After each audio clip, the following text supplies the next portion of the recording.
You're good. You're good. We come together this morning to remind one another to rest for a moment on the forming edge of our lives, to resist the headlong tumble into the next moment until we claim for ourselves awareness and gratitude. Taking the time to look into one another's faces and see their communion, the reflection of our own eyes. This house of laughter and silence, memory and hope is hallowed by our presence together. Excellent. Thank you.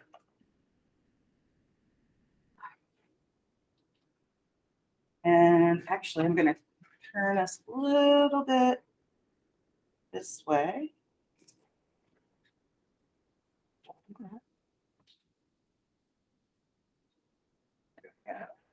Do we have any announcements today?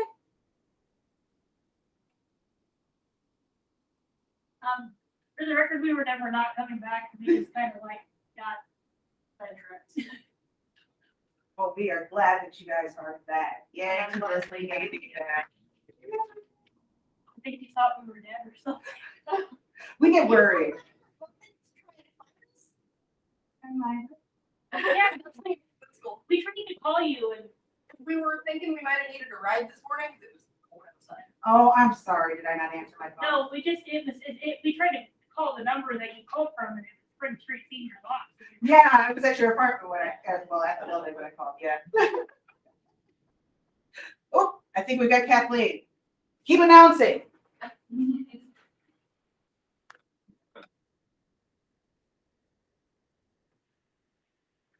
There you go. What else are you announcing? Yeah. Oh, okay. Yeah. Oh, that's right. Yeah, you can too. So my school is doing a fundraiser for the American Heart Association Haven't mentioned them. called the Kids Art Challenge. So I was just wondering if anyone would like to donate. So just slightly more information Yeah. as we're learning things and how to do this. So the American Heart Association has several different kinds of fundraisers over the course of a year, and the science and tech magnet that Eddie goes to, they are participating in the Kids Heart Challenge, and this started on March 11th. They will be collecting up until, the event is over April 1st, and they'll be collecting up until the 21st of March. So Atticus has the form here after church or like later in the week if you want to get with Carla or I and figure out how to donate. Most of it's actually online, so we get you all the information. Awesome. Cheers. Yeah. Good work, kids. Yay. Any other announcements? When's the executive committee meeting officially? The fourth Thursday of the month. Yes, at 5:45. I thought you mentioned one of the 26. That is that's the membership and marketing committee that I think you're going to be on. The one you left. Yes. You said Thursday. Did I? We'll finalize dates and get back with those. Yeah, I'm so sorry. I'll double check. Yeah, the newsletter said the executive committee was this Thursday. That You asked me about something on the 24th. is that the right one? Yeah. Okay, it's this Thursday for the executive committee meeting, and then we'll take it from there. I know what I'm doing. That's my. Okay. Thank you. Be here. We will make sure that it's fixed before we leave here today. Okay. That's what you think. Yes. Stop it. We're gonna do a kids' game night here for family and children, and I can't remember what date it's in the newsletter. And that date is correct. That's Friday. It's incentive to open your emails and read your newsletter. Yeah. Yes. There you go. She promised pizza, arts and crafts, and bring your own board. Yep. Although I've got crap time. So. Another announcement, TEDx speaker applications are open until March 28th. Yay. Who now wants to apply? We have 34 so far. Well, the other half of the union needs to speak this time, right? So Ann, Dow, we need some. Oh, Dow, you could give a great TED talk.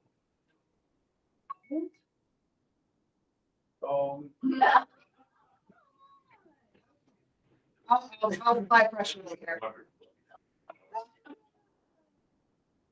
Any other announcements? Would you like to come up and do our child's reading? So focused on American Heart Association. Oh, you have it. Mhm.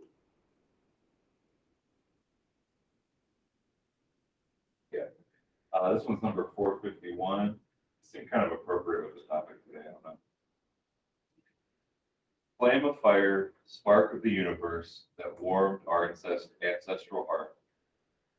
Agent of life and of death, symbol of truth and of freedom.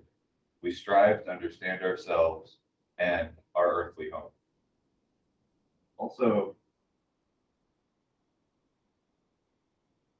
these, which is absurd. So from now on, be using this. Okay.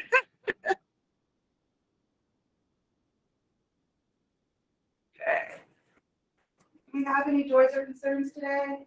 Joy for me surviving Bill 24. Yeah.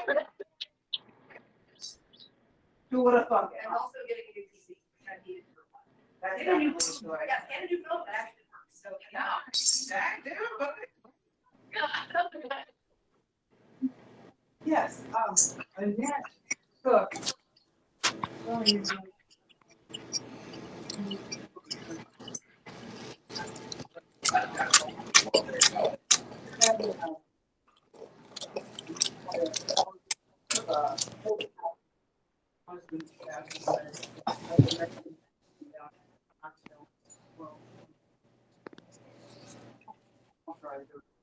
Awesome.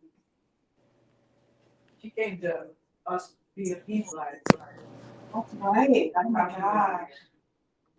So many years ago when we used to host Big Play.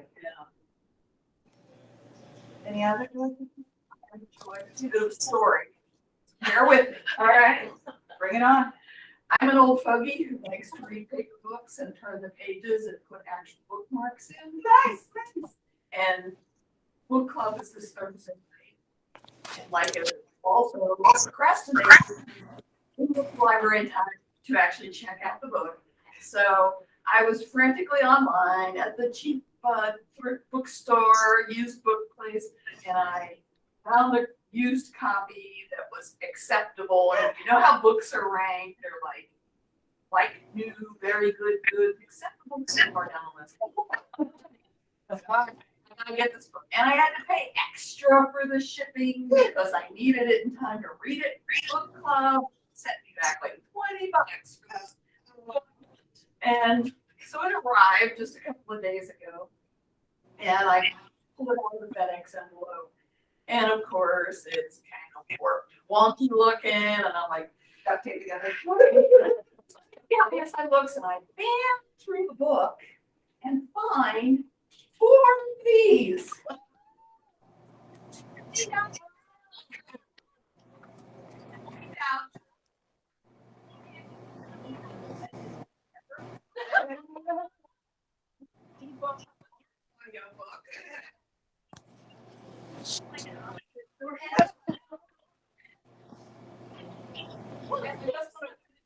Since the universe saw fit and shared this beauty with me, I will share this beauty.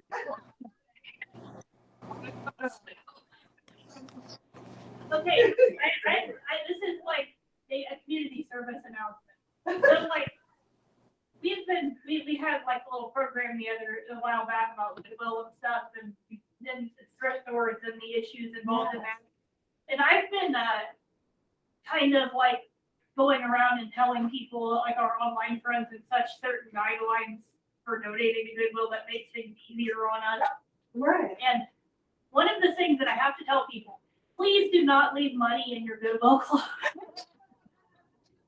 Where do you find money in your Goodwill clothes? Don't tell anybody. Don't tell us. Just buy the clothes and leave. Yeah. Because we are not allowed to and it goes right into corporate. So, So just take the money and run. yeah. All right. And last time this happened, somebody left $300 in the pocket. Oh, wow. And the customer threw a fit because the customer wasn't wanting to keep it because they showed it to us before they bought it. And and she ended up like going all the way up the chain and, you know, yelling at everybody. And our boss got really mad, and now we have to check all the pockets. Before you check out. Yeah, and also $300 is like one of our paychecks, so it's. Any other choices? I have a joy / concern. Mine are always fine. So I have 2 kids who are still under the age of 18, and one of them is currently coming out as trans, which is a joy. That's exciting. But it's also a concern because of all the laws that are starting to go into place in this country, and it scares me to death. And I don't know if we've ever met before. I don't know if you were here. Me and my partner are both trans. My oldest is trans. Yeah. So Yeah. if you ever need any, like, you know, thing. All right. Adults. My daughter. Yeah. Me too. Yeah, I suspect I will eventually have 3 transition, but we'll see. All right. The 4th one is. We'll see. What he Just is. still deciding. I haven't played some bets since he was like 2. So fluid. Very fluid. There we go. Any other joys or concerns today? Joy for vacation. And I totally also forgot to put in the newsletter, joy for being married to Jacob Katie for almost 14 years from the 22nd. Yeah. We're old. And we're good at it. For all those, anybody at home got a joy or concern? All right, for all those joys and concerns spoken. All right, and today we're just gonna cut to the chase and get started with getting out of hell. You ready, Miss Emily? I think so. Let me What did we do? get my presentation. I had the sound coming through the speaker. Give me 1 second. Oh, can you not hear me? You're coming through the computer instead of the sound system. Gotcha. We can hear you, but you sound like a clock radio. Yeah, let's see what happened.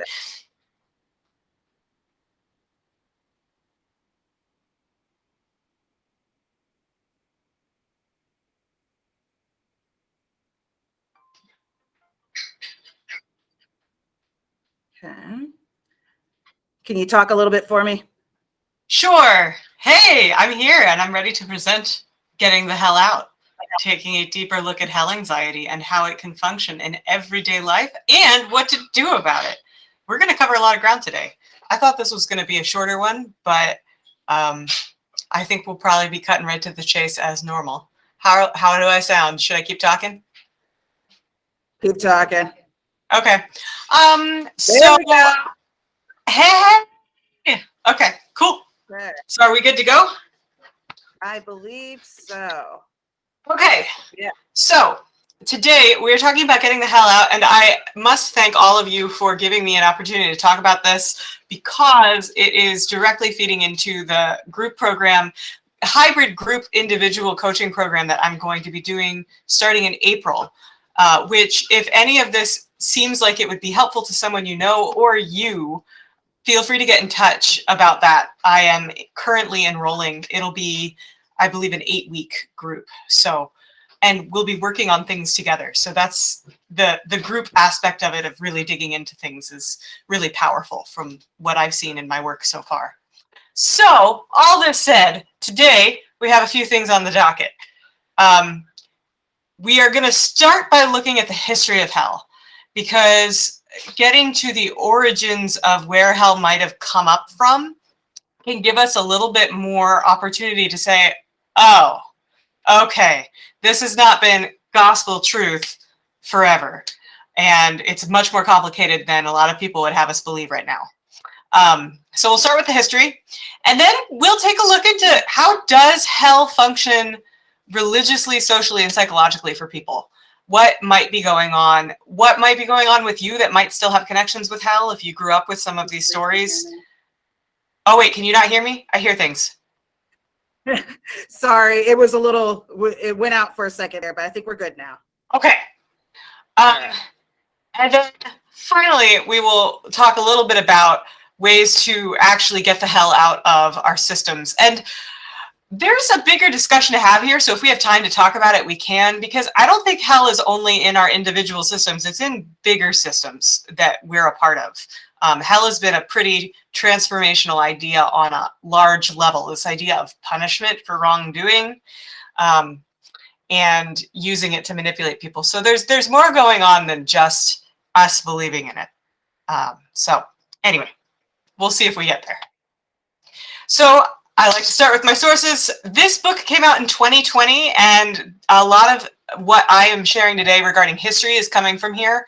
Bart Ehrman is a biblical scholar. He grew up evangelical fundamentalist, ended up going to Moody Bible Institute for undergrad, if you want to call it that, and then headed to Wheaton. So he kind of progressed through and then eventually has become a very progressive scholar, biblical scholar, loves digging into the old texts and talking about them. It was fun to read him again and remember what it's like to be digging into old texts. So yeah, the history, we're going to fly through it. So if you want details, or there's a part of you that's like, but what about this verse? I need to know. I would recommend looking at this book. So let's start by defining hell, because actually we all have different definitions of it. And as I read the history, I realized that our definitions of hell are very different than some of the original ways that it was described. So I'll give you mine. Hell refers to the place we go after we die for eternity if we make the wrong choices. And this can include a lake of fire, weeping and gnashing of teeth, torture of many kinds, separation from God, a bunch of circles, Dante? And that tends to be what goes in my head about hell. But I'd be curious, have I left anything out for any of you?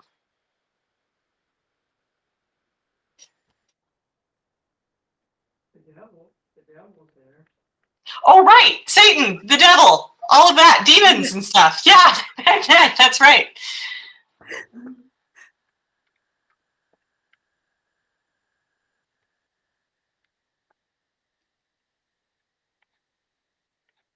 Anything else?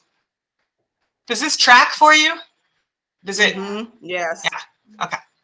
I remember like the particular kind of evangelical that I was raised at used to really emphasize the separation from God aspect of Yeah. faith. And as somebody who basically for as long as I can remember has struggled with an intense fear of isolation, that screwed my head. Oh yeah. Yeah.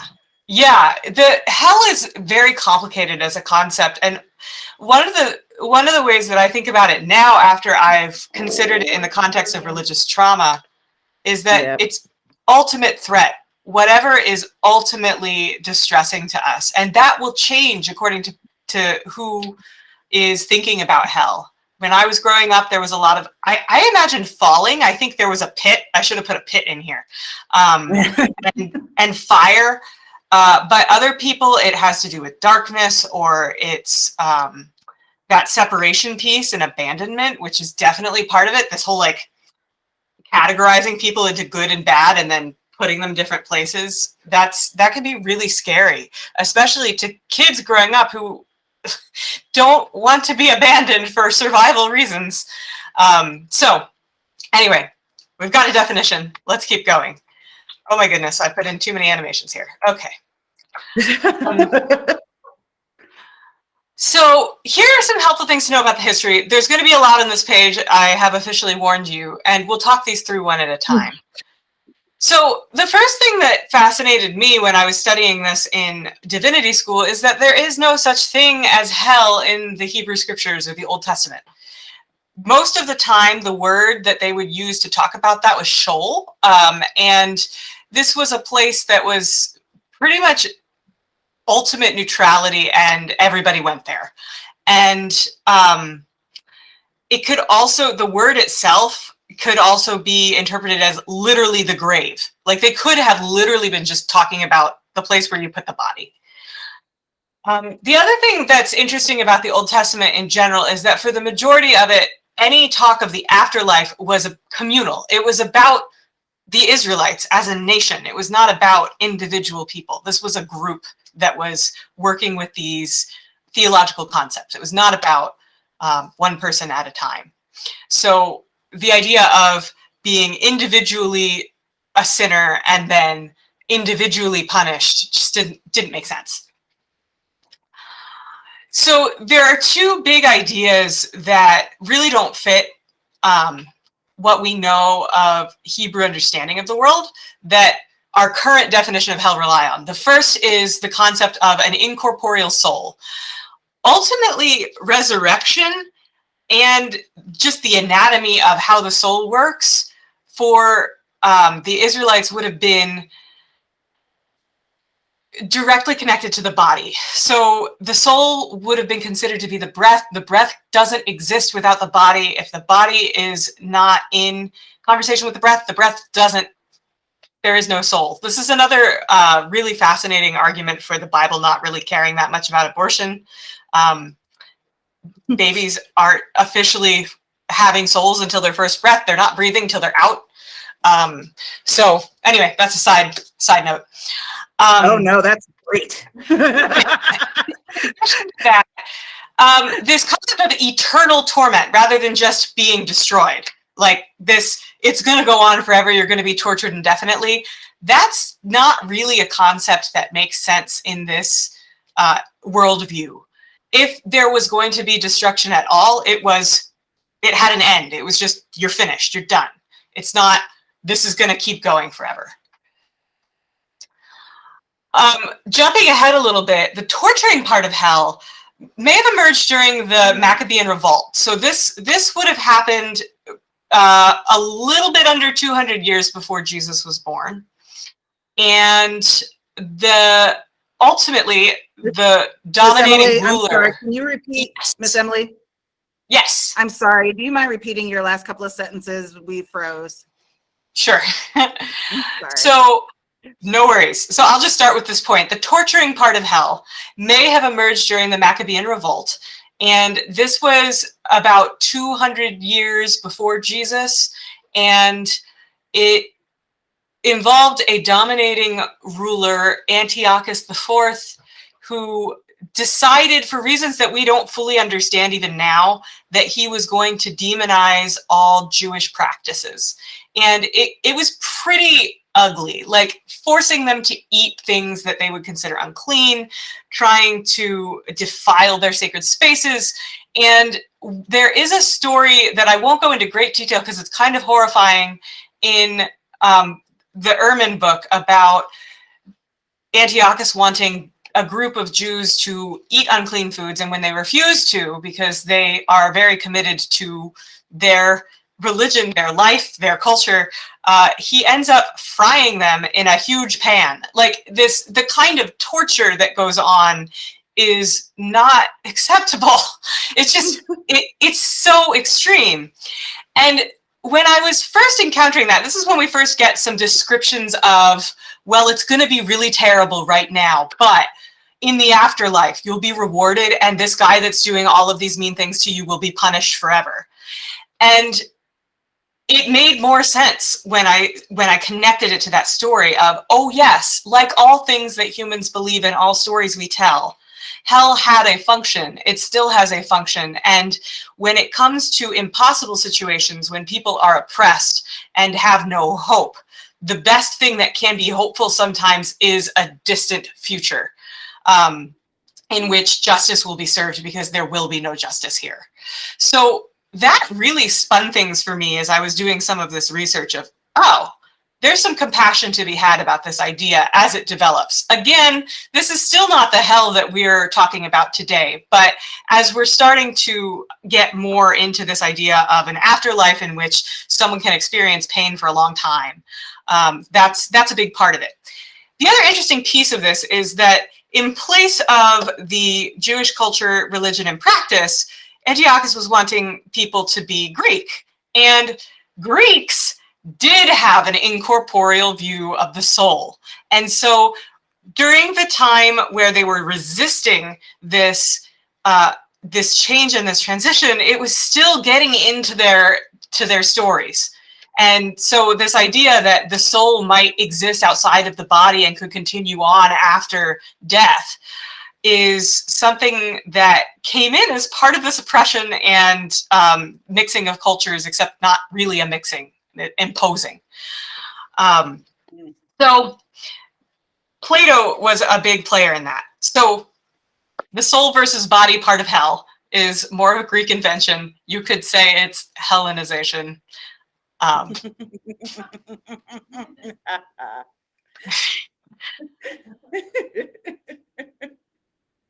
The other thing is that even with these Greek teachings about the body and the soul being two separate things that coexist for a time, but the soul could exist without the body, Plato actually does have some descriptions of hell of a kind in his works.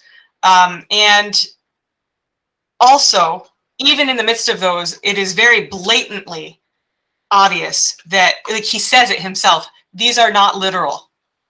These are lessons to encourage virtue. These don't describe a real place. So the origins of hell are really not as solid as some might have us believe, and not as biblical either.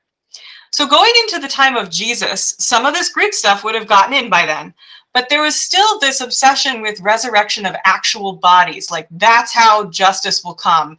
This is why we bury our bodies well. The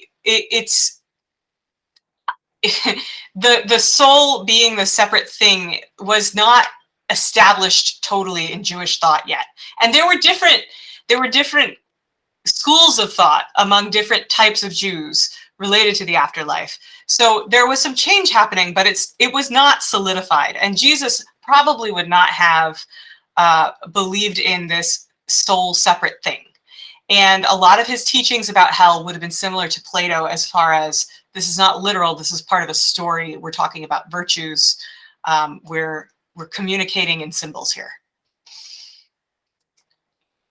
The other thing, now I'm actually reading my PowerPoint. The other thing worth noting about Jesus and Jesus's disciples and the people that were alive, when it comes to a literal resurrection of bodies, people know enough to know it's not going to, eventually bodies rot.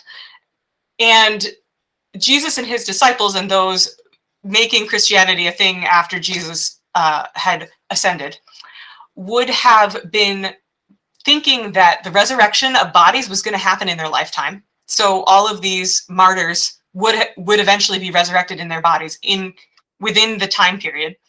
And they would have been preparing for that and thinking in terms of that. And so this idea of a soul that lives on fits more for people as they're transitioning into this, oh, the resurrection isn't happening.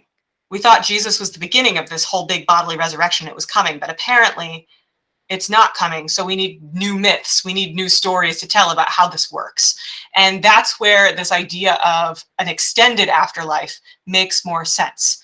But certainly not, Jesus himself would not have been in that mindset. And those closest to him would not have been in that mindset. So if you want to try and say that hell is inherently Christian going back to Jesus, no, not really. Not in the way that we talk about it today. And not really at all. Should I entertain questions at this point? Are you with me?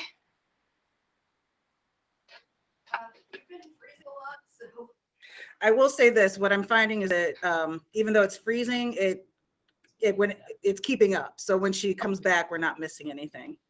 Okay. Sorry, our interwebs are being a little wonky today, but I think you know what happens. Okay.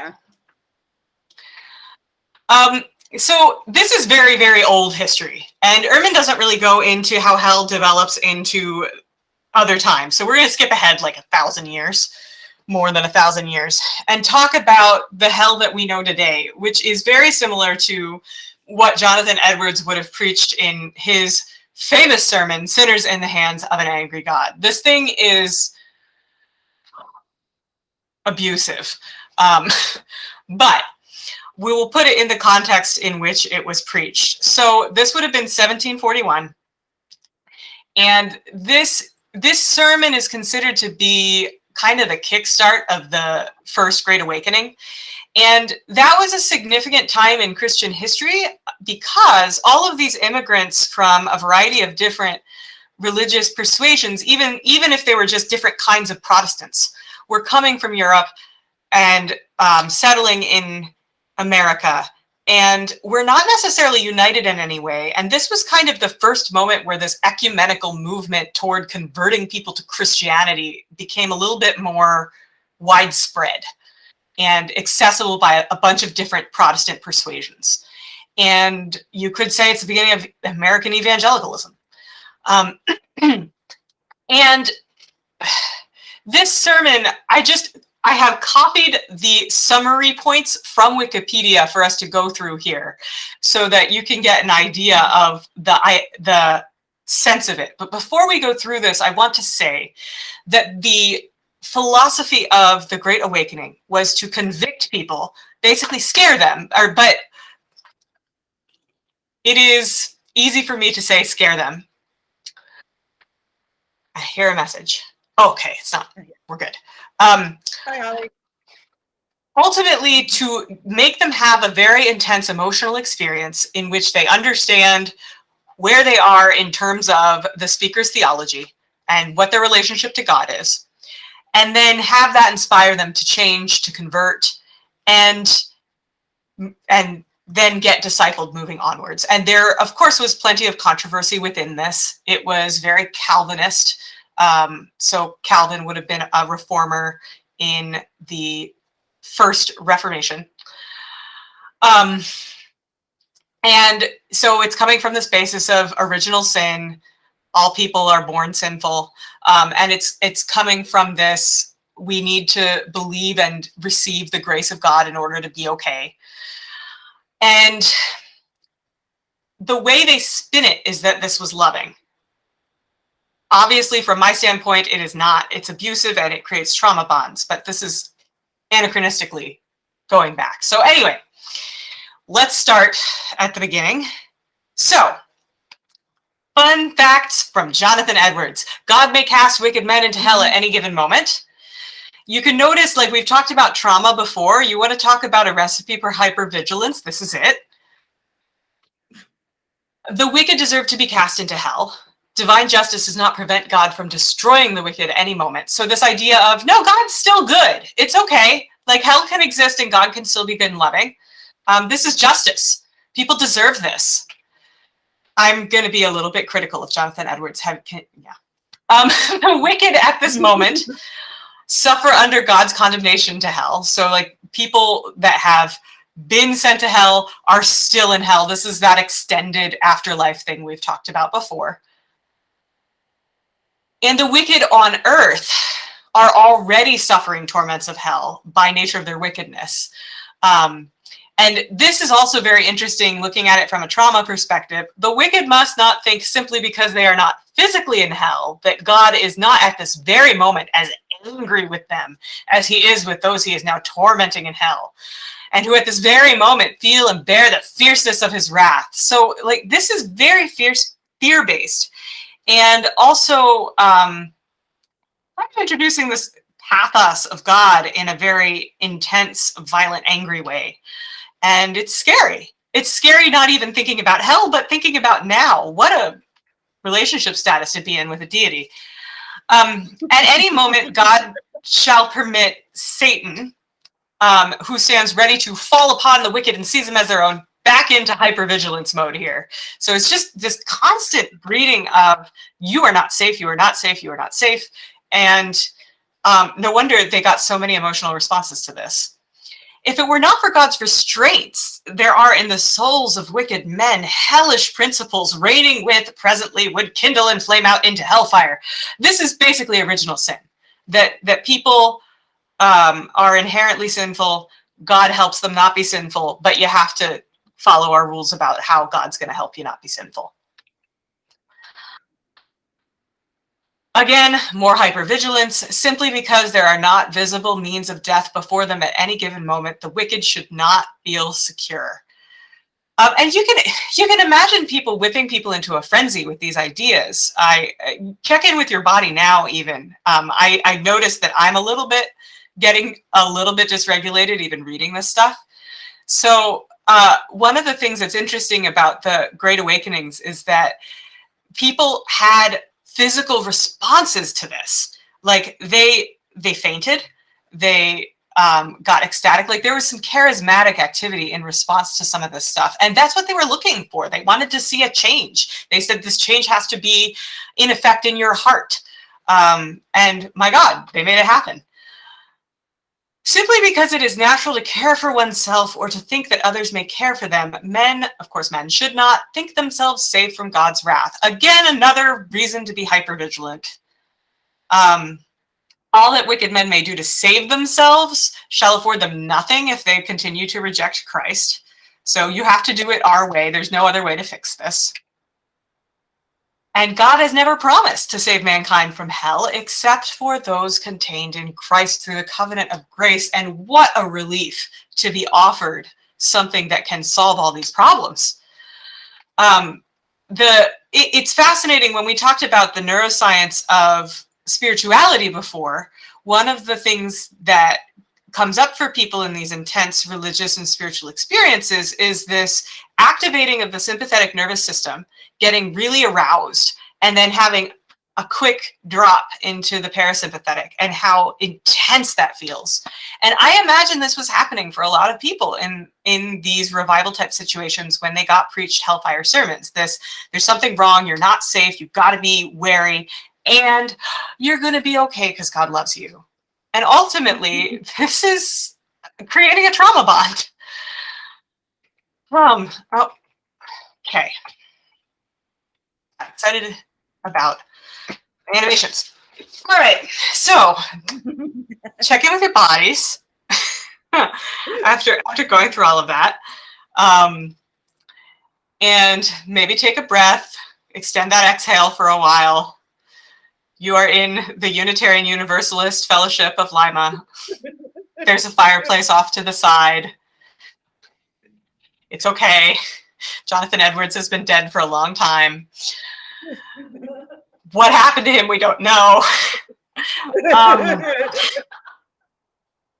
So, hell is a myth. And by myth, I mean what we've talked about previously of how our brains need stories to give us information about how to function in the world. And hell came into play as one of those things. It has developed as one of those things. It is still something that is functioning. So, this question of how might this be useful? Here are my thoughts at this point.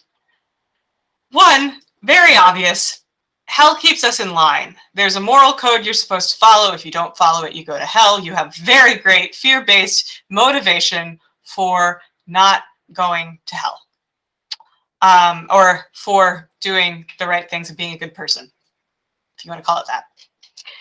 The other one, as mentioned with the Maccabean result, is that hell provides justice when it seems that justice is unreachable. And that, as I've mentioned before, gives me a lot more compassion for the idea, because it can be really frustrating. It can be impossible to achieve justice in a given lifetime. And so to have something hopeful, the flip side of this, of course, is that is vengeance justice? And that's a whole nother conversation to be having at another time. But it could be that part of letting go of hell is grieving the idea that the evil oppressors will get theirs. And that's a process, and not something a lot of people think about, I think, with hell. Any thoughts from you about how hell might be functioning or useful?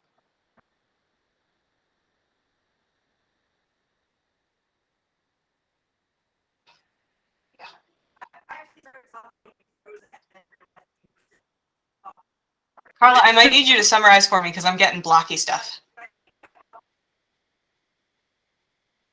Okay.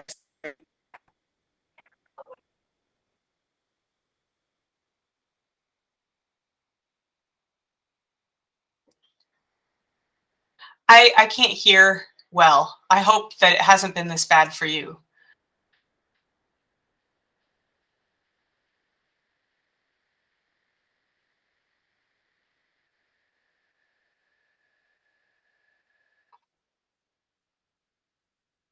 Are you there?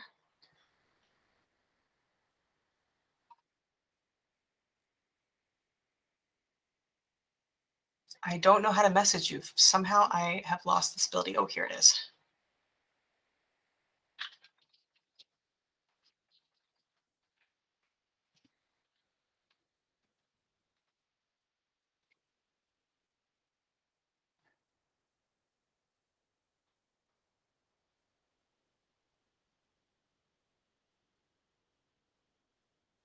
Should I keep going? Give me a thumbs up if you can hear me. Okay, I see thumbs up. Okay, I'm going to keep going. Maybe we'll limit discussion until after my PowerPoint for this time. The one useful way that hell helps people is that it's phobia indoctrination. So when I say helps people, I mean helps mean people control other people, not necessarily actually helps people. So phobia indoctrination is when a group or leader creates a set of irrational fears. Yes, hell is irrational. We have zero proof it exists. That convinces members that leaving the group is fatal or harmful, even though reality would have it otherwise. I was first introduced to this idea by Stephen Hassan, who calls himself a cult expert. And he was a former Moonie. And one of the things he experienced in the cult that he was a part of when he was around college age, what they took them to see The Exorcist and said, God made this movie happen so that we could show you what would happen to you if you leave the group. So that's a very obvious, not quite as directly normalized form of phobia indoctrination. But hell is this along the same lines. Let me paint a picture of the ultimate threat to you, what scares you the most, and tell you that this is what will happen when you don't behave. So when people then do leave a religious group or decide not to follow the rules, there's this irrational anxiety that takes precedence. And phobia indoctrination can be part of trauma. It's a little bit less pervasive than trauma. So yes, we're talking about trauma too. So as I mentioned before, Edward's terrifying descriptions and angry tirades from the pulpit were supposed to be just one step on a journey toward love. They were not the end game. Ultimately, Edwards thought that he was guiding people to a loving God who had good things to offer them. And they even in that time wanted to differentiate between people who converted based on fear versus people who converted based on recognizing the love of God and saying true conversion is when you are committed because of the love of God that you've seen. The unfortunate thing about that is that the love of God being manufactured to being felt at that point is ultimately a trauma bond. Even if you complete that journey and get to the place where, oh, God loves me because look what God's keeping me from, you get trapped. It's the moment that you stop believing in God, question God, have a different theology, leave a church practice, then you're back to hell. And so it's a little twisted.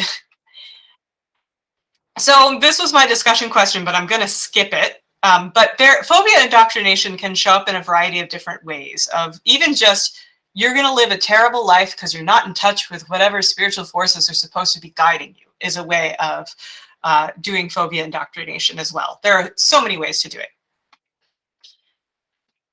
Oh my goodness, I got very excited about it. Okay. So here's how this could take up residence in our nervous systems. First, let's just point out from the get-go that putting even trauma aside, our brains are more interested in negative possibilities than positive ones just by nature of our survival instincts. We've evolved to survive. It's important to be aware of danger because we are pretty fragile. Life is fragile, and so it's good to be on guard and protective. That said, when we're given these terrible, negative, dangerous stories like hell, we're going to latch onto them, and it's going to be really hard to let them go. So in addition to that, hell always comes with a belief system, a moral code, that you don't go to hell as long as you follow the moral code, but you do go to hell when you don't follow the moral code. These things always go together. So when hell shows up, especially if you're having a random anxiety of, oh, wait, what if hell is real? There's probably a moral code that you violated that got encoded along with this anxiety when you first learned about hell. So that makes the anxiety response, potential trauma in response to hell, really complicated, because it's not hell that we're scared of. It's the things that could get us to hell that we're scared of. And when it comes to moral codes, all of a sudden it's just everyday life. Anything we do that's against the moral code encoded with hell is something that could send us into this ultimate threat forever. So I've made a tree to demonstrate this. So if you start with the root of teachings about hell, every little branch, every little leaf is a potential perceived threat that comes from that ultimate threat down at the bottom. So lying, we've got this moral code. If you lie, you're going to hell. If you ask the wrong questions, you're going to hell. If you're being selfish, you're going to hell. If you're having homosexual thoughts, I put that in quotations because that seems to be the kind of language somebody enforcing this would use. But it's worth noting that things that have to do with identity, it's different than just guilt, it's I am wrong, make this even worse and even scarier. At that point, we become our own triggers because I shouldn't exist as I am. And who I am is going to make me go to hell. It's like, well, shit, can't get out of that one. Enjoying sex or having sex at all. Being wasteful, like, oh, I let my produce rot, I might go to hell. Not believing the right things, so, playing with your theology, not okay. Thinking too highly of yourself. You got to be humble. And these are just examples from my own life, but I imagine all of you have a whole bunch of little tiny things that could relate back to this root system of, oh, it defies the moral code, that means I'm going to hell. And yes, there is that resolution for a lot of people by whether it's Jesus or atonement of some kind, or doing penance, confessing, whatever it takes to make this all okay. It's still this constant cycle of threat, resolve, threat, resolve, threat, resolve, that doesn't need to be there at all.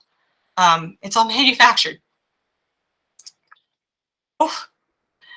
The other piece that I think is important to mention with this is that hell can affect parenting. So if any of us grew up with parents that believed in hell, parenting is already stressful. You have this little life that you're carrying about, and gosh, I can barely talk about it, but from watching my friends become parents for the first time, it's like, oh, all of the things I might not have been afraid of before, I am now afraid of on behalf of my child who's so vulnerable. And so that's already part of the process. But if you add in hell, basic developmental tasks and experiences become threatening. So I remember the first time I lied as a kid because I was kind of exploring what was possible. Or no, I stole a Reese's peanut butter cup from the grocery store because it seemed easier and more efficient than just going through the checkout line. Like, it took so much time. It would just be so much better if I just took it for myself because I wanted it. And my parents weeping after that as this evidence of original sin, this whole, oh my goodness, my child has broken this moral code and now is in danger. It's just a normal developmental exploration, and yet it's a threat. And in addition to that, punishment techniques will come through that will be similar. This idea of you do something wrong, you be punished unless you do whatever to fix it. This can come through in how parents end up treating their children. It's like they become the vengeful God themselves. And that is also potentially trauma-inducing. But the other piece too is that if your parents are constantly worried about everyday life things, about normal child development, they're going to be dysregulated a lot of the time. And that's dysregulating an effect to the child. And so that it just creates this chronic stress. And it's a very difficult way to grow up, and can then increase anxiety, increase hell anxiety as a result. And it's just, yeah, it can be a big cycle of mess, technical term. So there we go. If you experience that chronic stress regularly, it takes a toll on your body. We've talked about this before. But when everyday activities turn into perceived threats, our bodies can't catch a break because they're constantly dealing with crisis, when it would be better for them to just be maintaining us, because actually we're safe and it's okay. And I'm bringing up this quote back from the Edward Sinners of In the Hands of an Angry God. Simply because there are not visible means of death before them at any given moment, the wicked should not feel secure. This is basically saying, please be in sympathetic nervous system dominance all the time. And ultimately, this is what leads to allostatic load, our bodies breaking down, heart disease, digestive issues, chronic pain, other kinds of health issues that come from being in crisis mode physically constantly all the time, instead of being in that more maintenance, safe social mode that we're meant to be in most of the time. Our bodies will thrive if we're in that state more often. And it fascinates me as I read all of these things, because of course we pray for all of these medical issues for people in church. And who knows, I can't say for each individual how much health trauma might have actually affected their health, but it's ironic in my mind. So, how do we get this out of our systems, our nervous systems, the systems that we use? What I'm offering here is more individualized, but it would be great to have a conversation about group-wise, bigger systems, what it would take.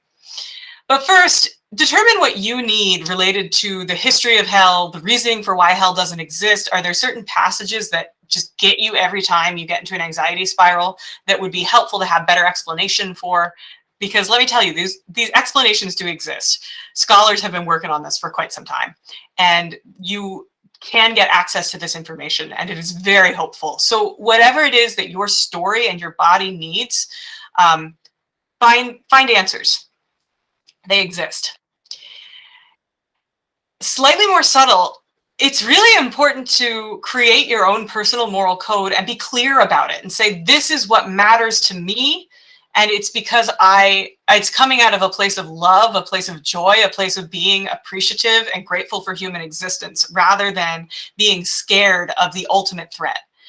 Because when we continue following the moral code that gets encoded and attached to hell, it's basically like telling our bodies hell's still real. And so it may be that there are some intersections between your personal moral code and what you might have grown up with hell, but there will be some differences, I'm pretty sure, especially when it comes to what you're allowed to believe and explore. And so being able to live into that personal moral code and use that as your grounding, instead of, no, I'm only safe if I follow the rules from before, is transformational and really important to welcome your body into a completely different universe than the one where hell exists.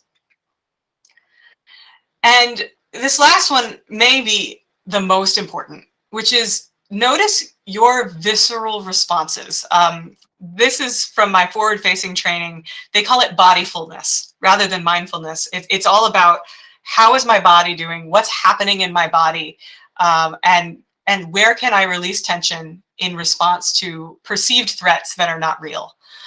So it's fascinating, the moments when I have visceral responses to things that I don't fully understand, to be curious about them and ask, does this have anything to do with hell? And sometimes it does. It could just be that not being part of a religious community is enough to tell my body, oh, I think we might be in danger. Maybe you should be stressed. Like there are so many different pieces and that whole network of perceived threats that shows up from having that moral code attached. It pays to be in touch with our bodies and know how they're responding to things.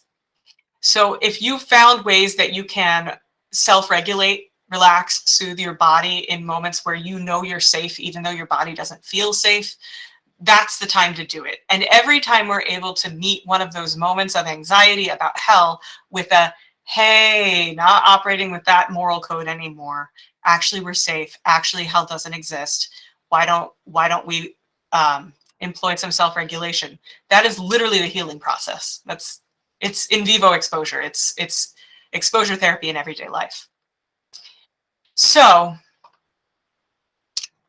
we made it. It's 12. I am going to stop sharing. Did I stop sharing? Yes. It'll be interesting to see if you heard any of that, but here we are. I apologize for not reading the chat. How we doing?